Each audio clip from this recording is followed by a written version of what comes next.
से आप लौटेंगे। अजमेर का रुख कर रही हूँ। अजमेर से अशोक हमारे साथ है, इसके साथ ही उदयपुर से अविनाश भी हमारे साथ जुड़े हैं। अजमेर का रुख कर रही हूँ सबसे पहले।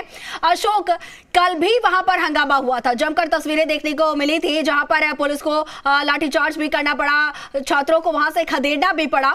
आज क्या स्थिति, आज नामांकन का आखिरी दिन है, किस तरीके की स्थिति आप वहां पर देख पा रहे हैं?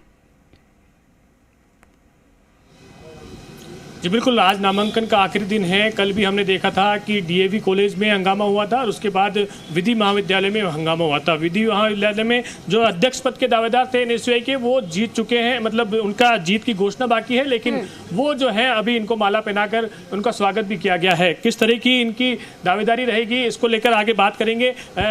आप जो है अध्यक्ष पद के लिए दावेदार थे और एबीवीपी का पर्चा खारिज हो गया, क्या मुद्दा हुआ था और अभी क्या आपको खुशी मिली?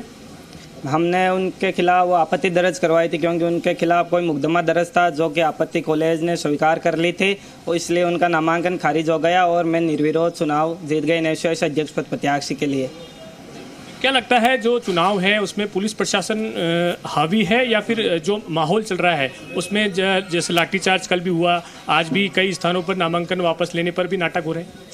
मैं पुलिस प्रशासन की तो तारीफ करूंगा, साथ ही अखिल भारतीय विद्यार्थी परिषद से निवेदन भी करूंगा कि छात्र संघ चुनाव की गरिमा बढ़तें, अपनी गुंडागर्दी नहीं दिखाएं। कल भी उन्होंने, जब हमारे महाविद्यालय के एनएसयूआई के अध्यक्ष प्रत्याशी जब वहाँ अपना आपत्ति दर्ज कराने जा रहे थे, तो विद्यार्थी परिषद के गुंडों ने उनकी गाड़ी पे हमला कर दिया। वहाँ खड़ी हमारी महिला कार्यकर्ता लड़कियाँ, जो हमारी गर्ल्स वॉलंटियर थी, हमारी एनएसयूआई की कार्यकर्ता थी, उन पर आपत्तिजनक टिप्पणियाँ फप्तियाँ कसी। इसी तरह से कई आरोप जो इनकी एफआईआर मैंने पढ़ी है उसमें इन्होंने उस पर लगाए हैं कि जो उन्होंने वहाँ करते किया है। तो मैं अखिल भारतीय विद्यार्थी परिषद के गुंडों से ये अपील करूँगा और साथियों से ये अपील करूँगा कि कृपया करके इस छात्र संघ चुनाव के पर्व को शांतिपूर्वक बनाए रखें। पुलिस प्रशासन का मैं सहयोग की आशा करता हूँ, पर अगर कोई संगठन माहौल ख़राब करने की कोशिश करेगा, गुंडागर्दी करने की कोशिश करेगा, तो पुलिस प्रशासन लाठीचार्ज नहीं करेगा तो क्या करेगा? हम छात्र छात्राओं पर गुंडों द्वारा हमला करवाया जा रहा है।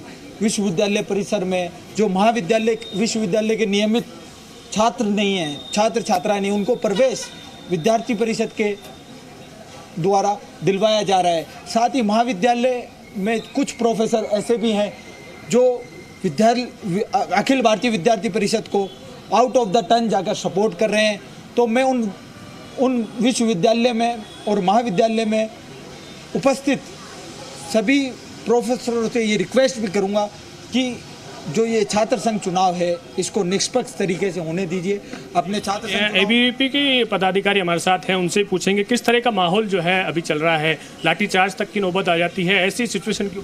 देखिए, सबसे पहले तो मैं किशनगढ़ के हमारे प्रत्याशियों को बधाई देना चाहूँगा कि उन्होंने निर्विरोध जीत की दर्ज की, और साथ साथ बधाई उनको भी देना चाहूँगा भागचंद चौधरी को, भागीरथ चौधरी को भी, जिन्होंने एनएसयूआई से प्रत्याशी उतरे थे, परंतु राष्ट्रवादी भावना के साथ जुड़कर उन्होंने अपना नामांकन वापस लिया और निर्विरोध जीत दर्ज की। इसलिए मैं उन्हें सबको बधाई देना चाहूँगा। और एक हमारा युवा सही राह पे लौटा है समझदारी करके, तो उसको ज़्यादा बधाई के पात्र है वो।